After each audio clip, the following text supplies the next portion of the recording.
to pasture and water. These were people who had gone to raid in the neighboring county. I tell you, there's such a lot of tales that are coming from Marsabit County with respect to the number of people who are killed. There are 11 people actually, and we do know the tension is high in North Horr constituency, that is Marsabit County, after the killing of 11 people following a dispute over quote-unquote watering point. We've just listened to some of the leaders from that county. They're saying this has nothing to do with the watering point. So which is which? Who is telling the truth in all this?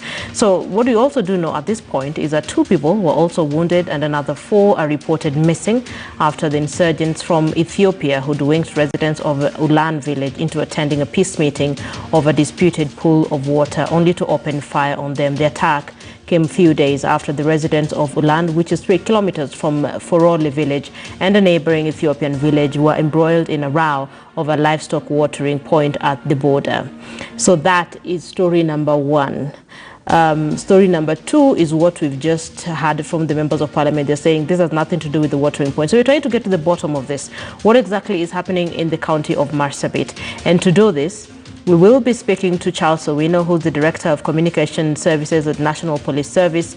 We will be speaking to Yatani Wario, former Turbi MCA. We'll also be speaking to Kalicha Wario, who's the Moyale Member of Parliament. We will be speaking on phone as well to Gilbert Kitio, who's the Marsabit County Commissioner.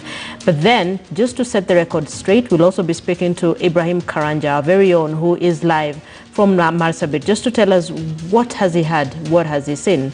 But to begin this conversation, allow me to bring in our lead reporter, Sophia Wanuna, who's speaking to Charles Owino, who is the Director of Communication Services at the National Police Service, just to pick his mind on what exactly has he heard or does he know from the county of Marsabit over the killings and the allegations and the counter-allegations. Sophia.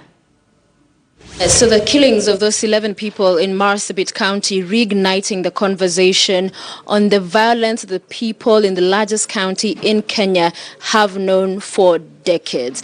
The intertribal conflict, especially at the center of that, being the Borana and Gabra communities in that region. And of course, Moyale town being the largest town in Marsabit County, being a shared town between Kenya and Ethiopia. And that you have the Boranas not only in Kenya, but in Ethiopia as well. So there's a lot of that interrelation, but also concerns about pasture and water and the pastoralists and such of this essentials, sometimes leading to conflict. And so let's talk a little bit more about what the government knows, what it's doing, not only now, but in the past there have been talks to stop this kind of violence, to stop this kind of killings, but clearly so far that is yet to bear fruit. I have with me the police spokesperson, Charles Owino. Thank you so much, sir, for speaking with us.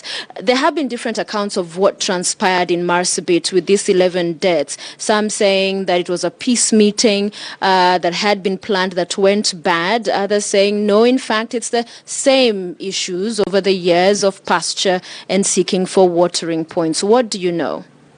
First of all, I would not, at my level in office, describe it as a peace meeting, because the peace meetings are organized by the security committees, especially if it is peace meeting between one country and another country.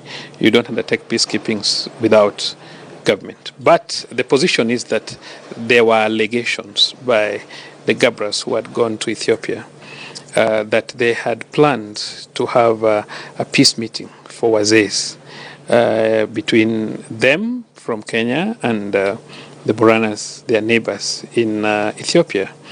But the purpose of doing this was because Marsabit side of Kenya, Marsabit side is a bit dry, and therefore they were saying that they were going to request to be allowed to graze and to have water, which is available on the Ethiopian side. Remember, apart from the colonial boundaries that we have, these are communities that have lived together for many, many years, as long as there have been existence of people in that area. These are people who speak almost same language. These are neighbors. But in this case, what happened is that these people were killed about 1 kilometer to Ethiopia, meaning that they were killed at no man's land. That is about 17 kilometers from Ferole police station. Ferole police station is about 18 kilometers to Ethiopian border. So where they were killed was no man's land. Yeah. As you mentioned that, you please explain as you continue, please, Yes. what that then means in as far as investigation, no man's land. So I'll get to that later. So what happened is that they were crossing over now to Ethiopia, allegedly for the peace meeting. They were ambushed and 5 old men were killed at that particular point. It is called Uran Chalbish area. Then we got other 6 bodies, some few kilometers from that scene, in the side of Kenya, of about now young men. The 5 were old men, but these other ones were younger men. In the company of the 6, there were 2. Out of the 6, there were 2 police reservists who were also killed and their arms taken. So this is something that happened. The movement between from Kenya to Ethiopia happened without the knowledge of the security committees, and the allegations of the peace meetings are as far as they know, but the government was not part of it. It's a very unfortunate incident, but remember, these are pastoralist communities, and they keep on moving from one point to another in search of pasture and water. And as I say, save for the colonial boundaries, basically they are one community and they move together. Remember, early last month in April, Boranas from Ethiopia crossed to one of the constituencies, North Hor, in Marsabit, and they stole 1,200 goats. And then, in retaliation, the Kenyans from North Hor crossed to Ethiopia and they stole 100 animals. And on that Sunday, when the day when this other team were killed, there was also an official peace meeting where the Kenyans returned 86 out of 100 cows, and the Ethiopians returned 540 goats out of the 1,200 goats. And they're supposed to be meeting again on 13th, so that the remaining of the goats, about 680, be returned and the 14 cows be taken back to Ethiopia. So this is more of a cultural way in which these people live the society. They are pastoralists, they go for water. So I cannot call it an ethnic or a tribal conflict as such, but the conflict comes in when now they decide to rustle, when they undertake cattle rustling or they steal goats, when they keep on stealing. And this means that people have not left their old cultural practices and behavior. And this should be worrying to every person watching, more to you as authorities, because other than the cultural practices, we're talking about life and death. So 11 people are dead so far. Talk to us about what, in terms of investigations, if at all, are ongoing, what you've been able to establish, if you can, and also what dynamic does the no man's land introduce in seeking justice for these people who were killed? One thing that we've done as security agencies is that we had a disarmament, a kind of a disarmament within these areas to ensure that we reduce the number of arms.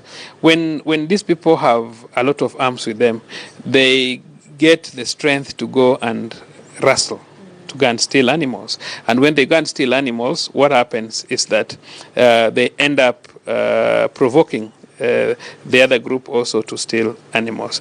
And the security committees for both Kenya and Uganda meet, and Kenya and Ethiopia meet very frequently to discuss some of these issues. And one of the major agreed areas is disarmament of most of these people. And we've done that. We have carried out disarmaments. And the only thing that we are maybe going to do is to reinforce, to have a bigger special team in Ferole to support the communities around this area, so that in event that they are invaded, then they can be able to get a buffer zone and a protection from the security agencies.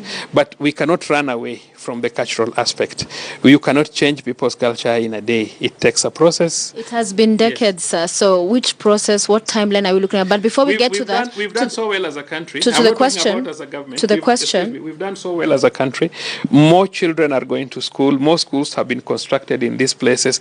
And we have very few morans nowadays when you look at the situations. And remember... One lost life is one too many, sir. So that schools and all this other development in light of deaths would not be comparable. That is why even today, we are losing even more lives on road fatalities. And Wenuna, most of us are refusing to, most people are still overtaking on a corner, on a brawl of a hill, and we are losing so many lives. It tells you how much insensitive we are.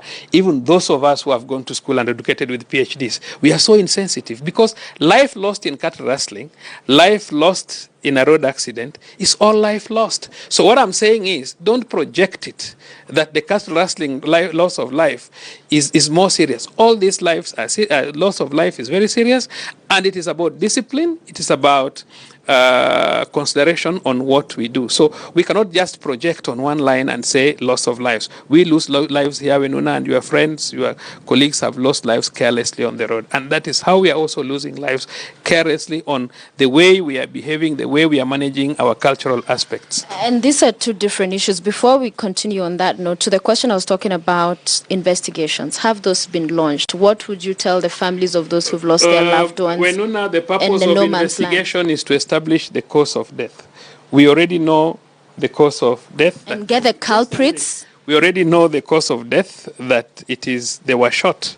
And the people who are there are saying that they were going for peace meeting. And you see, what's happening is when you want to throw every burden to government on matters caused by some careless behavior of individuals, it is better that sometimes we also caution society on how they manage their affairs. And that is why I was bringing for you the issue of the road accidents. That yes, loss of life, even one, is a serious issue. We ought so are you saying they were deserving to die, so won't you go... I've not said they are deserving to die. But that talking is about your word. Reckless behavior. Excuse me. What about those who killed them? Justice. Excuse me, Wenuna. We have a responsibility, and that is why we have security agencies in these places. They have just said, the people of that area have just said that they were killed by people from across the border. And remember, they were not killed in our country. They were killed in another country. They were killed in 1 kilometer to Ethiopia, which is a no man's land. So if we are talking about issues of carrying out investigations and so on, the issues we are talking about here are issues dealing with matters of foreign affairs, issues that involve security committees from Kenya and security committees from Ethiopia.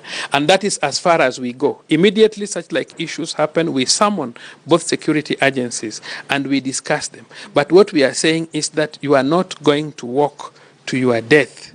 And then we don't want us to caution you to be careful in what we do. We don't celebrate death. It is our constitutional mandate as police to protect lives and properties. I protect you every day, Wenuna. When you walk, when you sleep, when you are working, I take care of you. And that is my responsibility. And when one Kenyan dies, we fail in our responsibility, whether they were careless or not, but we must put it right. Yeah. That what happened, it was not deserved, and it would have been fair if there was a peace meeting that police officers and the security committee for Marsabit ought to be involved. So we would want to caution our brothers and sisters living in those areas that issues to do with peace meetings must be organized by the security committees and be organized properly. Nobody will just walk from our country to another country for peace meeting, no matter the situation. We have good security committees. We need to protect our people. We need to save life. But equally, as much as you would want you cannot blame a dead person because you don't know exactly what happened. But also remember they are brothers and sisters, and they live in trust that those are their brothers and those are their sisters. Yeah. Just in Busia here in Malaba, we have Tesos in Kenya. We have Tesos in Uganda. If you go to Isibenia, we have Luos in Tanzania, we have Luos in Kenya. Okay. So there may be trust. But what we need to do is that we need to ensure that we take care of ourselves. You see, you are told that when you are crossing a road, please use a flyover. Don't, if the flyover is provided for, don't just cross on a highway. So we are also asking them to at least support us by ensuring that they follow the regulations and what is supposed to be done.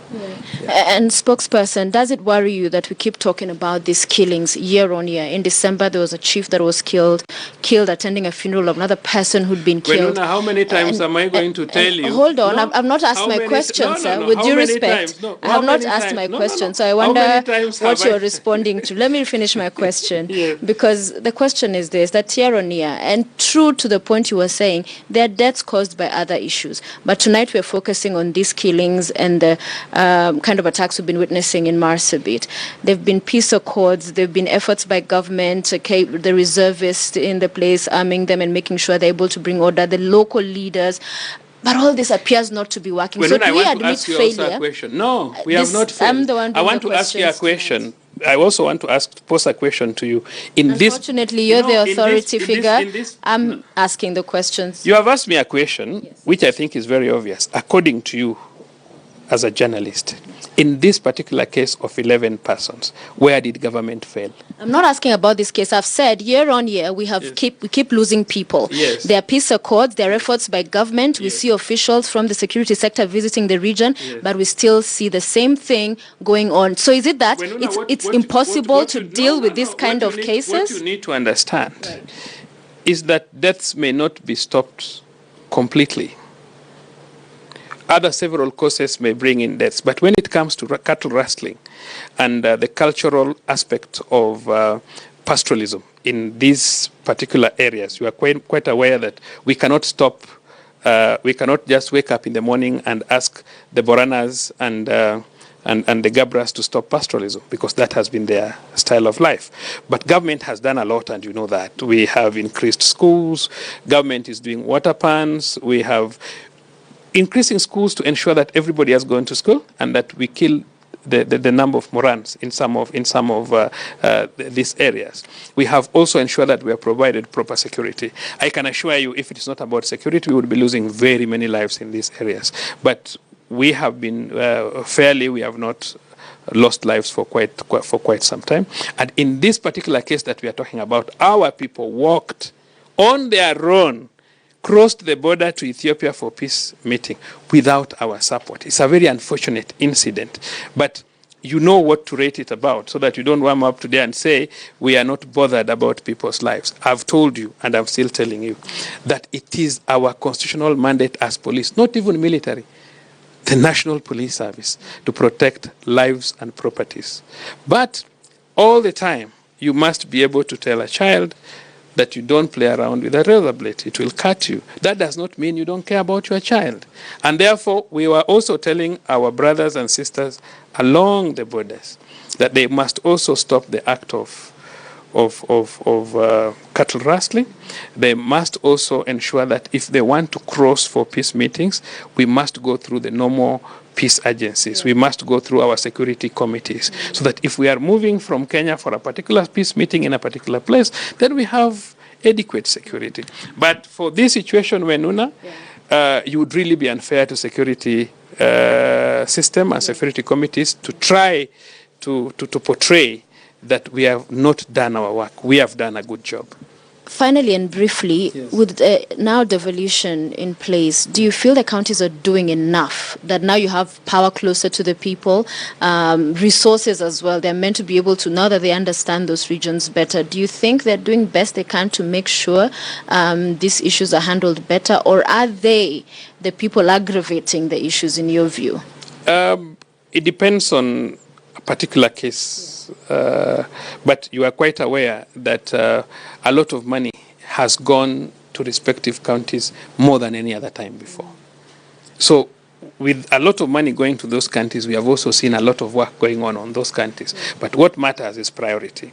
What is the priority that people of particular counties give their regions. And remember, much of the budget is still with the central government. So the central government is not sitting. The central government is doing a lot of work. Apart from the counties, the central government is doing a lot of work. And that is why you saw the issues of water funds coming up and so on and so forth. So you cannot satisfy even you earn money, very good money, but you can't satisfy your needs in one day. That is why you keep on working. So government keeps on providing more facilities. And we expect that the leaders will also be able to support their people with what happens. But our duty as a security agency is to protect lives and properties. And I think we are equal to the task. And you need to support us. You don't need to prick on us all the time. Every time you want to prick on police. We are not pricking. We are just coming to ask the questions around accountability, of course, over your mandate. Thank you very much. Police spokesperson Charles Owino talking to us there. Linda, back to you. Sophia.